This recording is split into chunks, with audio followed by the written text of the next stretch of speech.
എഫെസോസിലും മറ്റെല്ലായിടത്തുമുള്ള ക്രിസ്ത്യാനികളെ ദൈവവചനത്തിൽ ഉറപ്പിക്കുക, ക്രിസ്തീയ വിശ്വാസത്തിൽ നിലനിർത്തുക, ക്രിസ്തുവിൻ്റെ ശരീരമായിരിക്കുന്ന സഭയുടെ ലക്ഷ്യവും സ്വഭാവവും വെളിപ്പെടുത്തുക.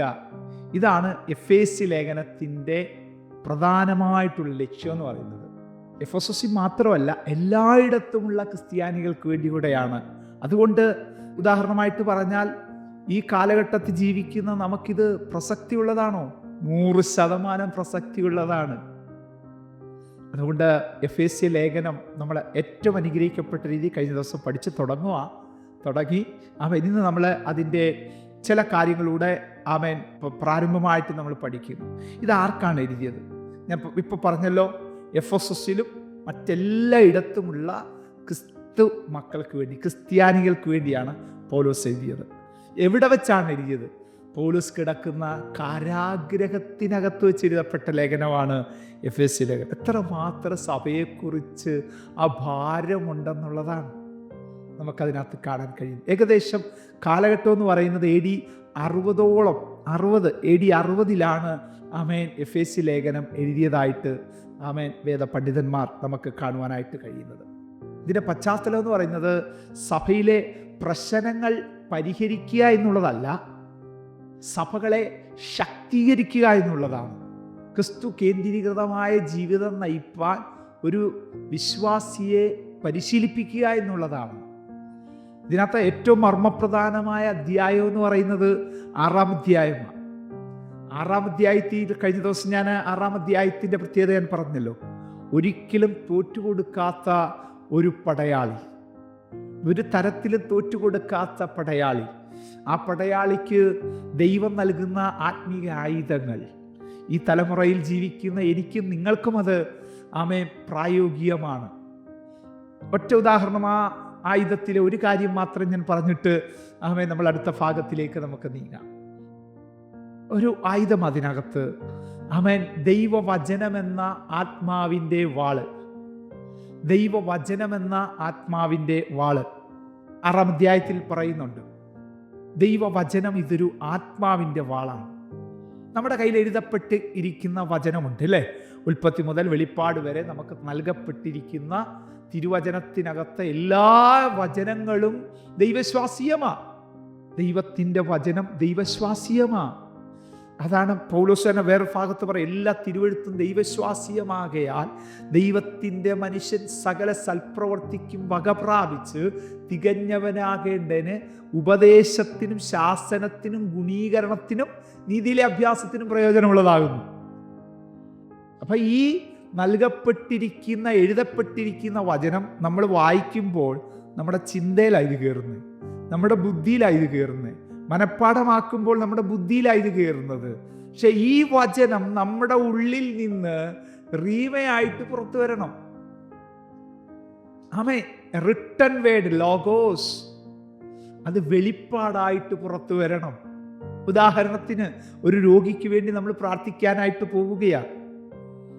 ആ വ്യക്തിക്ക് വേണ്ടി നമ്മുടെ ഉള്ളിൽ നിന്ന് പുറപ്പെടേണ്ട ലോഗോസ് ഇതാണ്. ഏതാ? അവിടുത്തെ അടിപ്പിണരാൽ നിനക്ക് സൗഖ്യം വന്നിരിക്കുന്നു. ആ വചനം റീമയായിട്ട് ആ വ്യക്തിയുടെ ശരീരത്തിലേക്ക് പാസ് ചെയ്യുമ്പോൾ എന്ത് സംഭവിക്കും?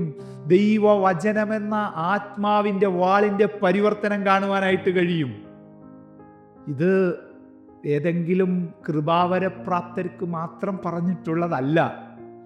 ഞാൻ ക്രിസ്തു തലയാകുന്ന ശരീരത്തിൻ്റെ ഭാഗമായ സഭയുടെ ഒരു അവയവമാണെന്നുള്ള തിരിച്ചറിവും ബോധ്യവും മനസ്സിലാക്കി ഒരു ജയജീവിതം നയിക്കുന്ന ഒരു ദൈവപൈതലിനെ ഉപയോഗിക്കാനുള്ളതാണ്.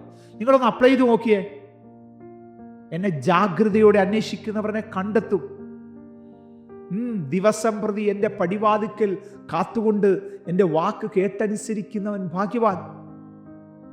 വചനം നിങ്ങളൊന്ന് ഹൃദിസ്ഥമാക്കിയിട്ട് നിങ്ങളുടെ പ്രയറിനകത്തൊന്ന് അപ്ലൈ ചെയ്ത് നോക്കിയേ. നിങ്ങളുടെ ആത്മമനുഷ്യൻ ബലപ്പെടുന്നത് കാണാൻ കഴിയും. അകത്തെ മനുഷ്യൻ ശക്തിപ്പെടുന്നത് കാണാൻ കഴിയും. ലേഖനങ്ങളെ രാജ്ഞി എന്ന് പറയുന്ന ഈ എഫേസ്യ ലേഖനം കാരാഗ്രഹത്തിനകത്ത് പൗലോസിനെ ഒതുക്കി തകർത്ത് കളയാമെന്ന് ശത്രുവായ പിശാച് വെല്ലുവിളിച്ചപ്പോൾ ഏത് കാലഘട്ടത്തിലും ജീവിക്കുന്ന ദൈവസഭയെ ചുളുക്കം, വാട്ടം, മാലിന്യം ഒന്നുമില്ലാത്ത തനിക്ക് തന്നെ ശുദ്ധയും ശുഭ്രവും നിഷ്കളങ്കവുമായ മണവാട്ടിയായി ഒരുക്കുന്നതിലേക്ക് പ്രധാന പങ്ക് വഹിക്കുന്ന ഈ ലേഖനം പുറത്തു വരാൻ പര്യാപ്തമായെങ്കിൽ ഒറ്റ ദൂത് പറഞ്ഞുകൊണ്ട് ഞാൻ ഈ സെക്ഷൻ അവസാനിപ്പിക്കുക. നിന്റെ ജീവിതത്തിൽ കടന്നു വരുന്ന ഏത് പരിമിതിക്കകത്തും ഏത് വേദനയ്ക്കകത്തും ഒളിഞ്ഞിരിക്കുന്നൊരു ദൈവാനുഗ്രഹമുണ്ട്. പിറുപിറുക്കാതെ പരാതിപ്പെടാതെ സ്തോത്രം പറഞ്ഞുകൊണ്ട് അത് തുറന്നു വരാൻ ഏൽപ്പിച്ചു കൊടുക്കാമെങ്കിൽ ഒരു ദൈവമഹത്വം നമുക്ക് കാണാനായിട്ട് കഴിയും. കണ്ടയ്ക്കാൻ പ്രാർത്ഥിക്കാം. അനുഗ്രഹീതമായ നല്ല പ്രഭാതത്തിൽ ഞങ്ങളോട് അറിയിച്ച ദൈവശബ്ദത്തിന് മുമ്പിൽ ഞങ്ങളെ സമർപ്പിക്കുന്നു. ദൈവവചനം എന്ന ആത്മാവിൻ്റെ വാളിൻ്റെ പ്രത്യേകത എന്താണെന്ന് ശാന്തമായിട്ടെന്ന് ഞങ്ങൾക്ക് പറഞ്ഞു തന്നല്ലോ. ഒരു തരത്തിലും തൊറ്റുകെടുക്കാത്ത ആത്മീക പോരാളിയാണ് ഞങ്ങളെന്നുള്ള തിരിച്ചറിവോടുകൂടെ ഞങ്ങൾക്ക് ജീവിപ്പാൻ സ്വർഗത്തിലെ ദൈവം കൃപ ചെയ്യണമേ. അത്ഭുതങ്ങളെ ചെയ്യണം, കൃപയിൽ മറയ്ക്കണം. യേശുവിൻ നാമത്തിൽ തന്നെ ആമേൻ. God bless you. ദൈവം നമ്മെ അനുഗ്രഹിക്കട്ടെ. Praise the Lord. മോർണിംഗ് മന്ന സന്ദേശം ശ്രവിച്ചുകൊണ്ടിരുന്ന എല്ലാ ദൈവമക്കൾക്കും സ്നേഹവന്ദനം. പാസ്റ്റർ ബിനു വട്ടപ്പാറ. ഈ ദൈവവചന സന്ദേശങ്ങൾ തുടർമാനമായി ലഭിക്കുന്നതിനായി 9745600023 എന്ന വാട്സാപ്പ് നമ്പറിൽ ബന്ധപ്പെടാവുന്നതാണ്. നമ്പർ ഒരു പ്രാവശ്യം കൂടി ആവർത്തിക്കുന്നു: 97 45 60 00 23. ദൈവം നമ്മേവരെയും അനുഗ്രഹിക്കട്ടെ. God bless you.